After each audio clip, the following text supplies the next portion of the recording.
Today I'm going to be unboxing for you and doing a first boot on the Neptune Pine. This is a smart watch that's more like half of an Android phone running 4.1 Jelly Bean. Let's get it out of the box and have a look and see what Neptune Pine have produced for us. Well, inside the outer packaging we have the very nicely packed box, which looks a bit like a smartphone. I've ordered the 32 gig version because it's probably a bit more useful than a 16, bearing in mind this does not have expandable storage.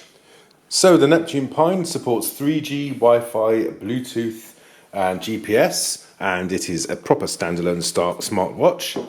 Inside the box you have a quick start guide. You have a warranty statement, and this is the smartwatch itself. Now, this is a lot bigger than any other smartwatch, even if you compare it, for example, with the Samsung Gear S, which is also a standalone smartwatch. It's not as thick from top to bottom, but it is certainly a lot wider. But in effect, this is a whole Android smartphone. So let's see what it looks like when we boot it.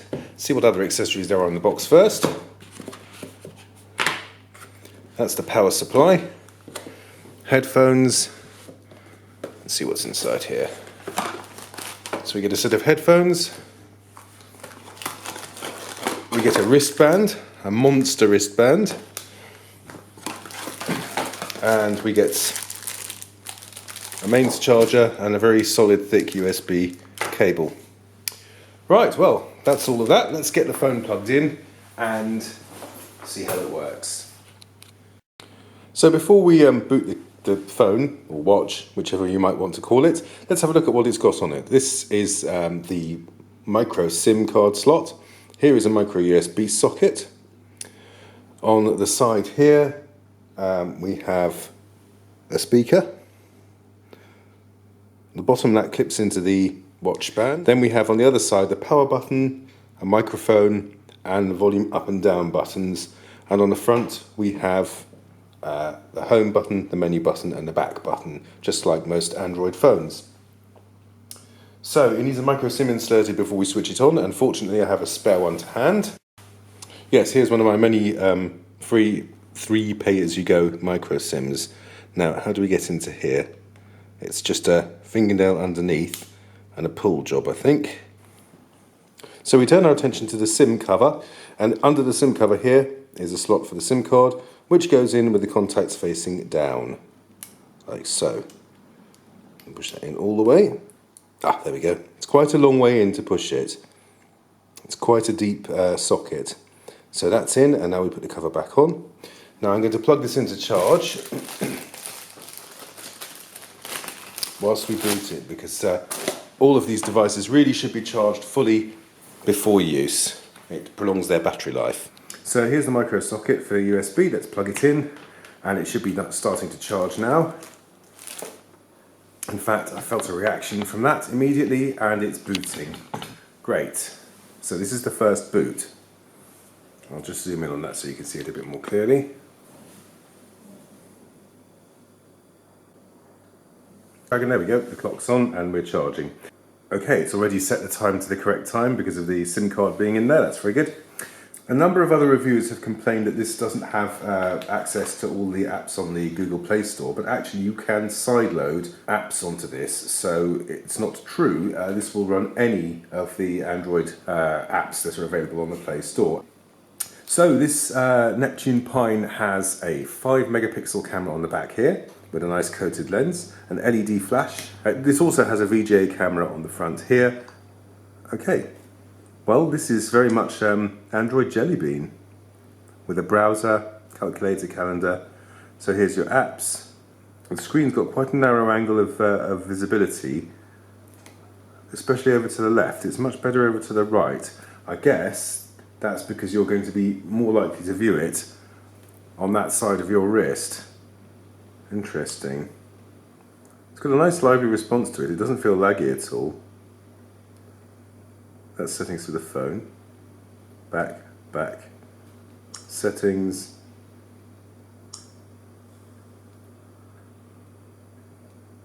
About phone. It still thinks it's a phone. Jelly Bean 2.11. Okay. 4.1.2. Let's see if there's an update available.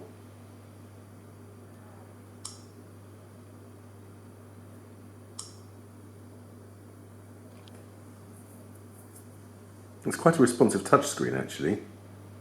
So we've got a swipe down and a menu here. Let's put the Wi-Fi on. I'll just show you the web browser and let's see if we can get hold of any. There's Google, it's a web browser. So always check on the BBC website. There you go, I've made a mistake already.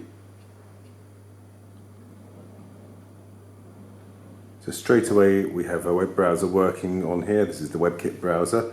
So look at BBC News. That's quite a lively web browser. Yes, I accept the cookies, thank you. So that's the mobile version of the site. See what the camera's like. So I'll just take a photo of the messy table with the bad backlighting, and there we have it. Check it out in the gallery. Okay, it was never going to be great, but actually it's not too bad.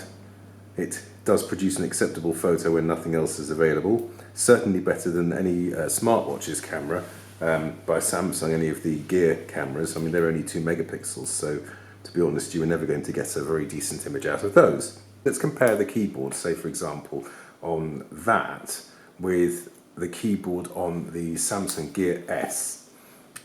I haven't shown you it on the wrist yet either, have I?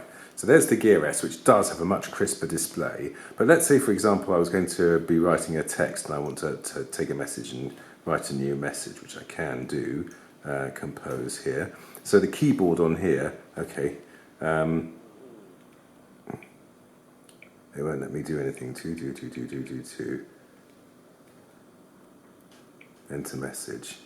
Right, so there's the keyboard on here. It's half the size, and it is, although it is easy to tap on the wrong keys here, the predictive is so good on this watch. It usually picks the right word for you anyway. And to be honest, you're not going to be sending messages on this all the time. Keyboard on this is actually very, very good. It's surprisingly good for such a small device. But don't forget, phones were pretty much this size anyway a few years ago. Obviously, Android phones and the iPhone have always been bigger than this. But no, I think this is quite a usable little device. I'm going to put it on my wrist in a minute and show you what it looks like in the wrist strap. So this is the wrist strap while the phone carries on charging.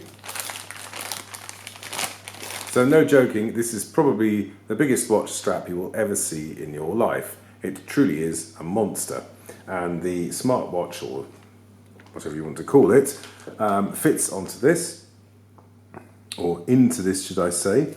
This does not have a charging socket built in. It's made from a very rigid plastic here and a soft rubber strap down around the back from here round. And actually it's a very similar material to the strap on the Gear S, which is an extremely comfortable watch to wear actually, despite its size. So, what's this going to feel like on the wrist? Well, honestly, that is vast. Well, the watch does snap into its wristband very easily. It doesn't actually feel too heavy because I guess the strap's so wide it absorbs some of the pressure on your wrist. It's a very, very large device. There's no getting away from it. This is, like wearing a phone on your wrist, or half a phone, as some people have said. But it actually feels okay. And if you weren't as large as I am, then this would be a very uncomfortable device to wear indeed. So I would have to say this is not for anyone very small to wear. Absolutely not. Without Google Play services, the watch is really quite useless, unless you just want to use it as a phone.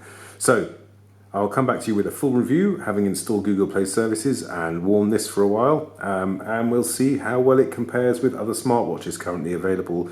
Obviously, it's a different kettle of fish from something that's designed as a watch. This is a phone doing the job of a watch, and the others are watches trying to do the jobs of a phone. So this is not quite in the same league. It's a very different device altogether, but I'm sure a lot of people are interested in the Neptune Pine, and these devices are showing the way for wearable technology going into the future. So thanks for watching. I hope you've enjoyed the video, and we will get a full review of this to you as soon as possible.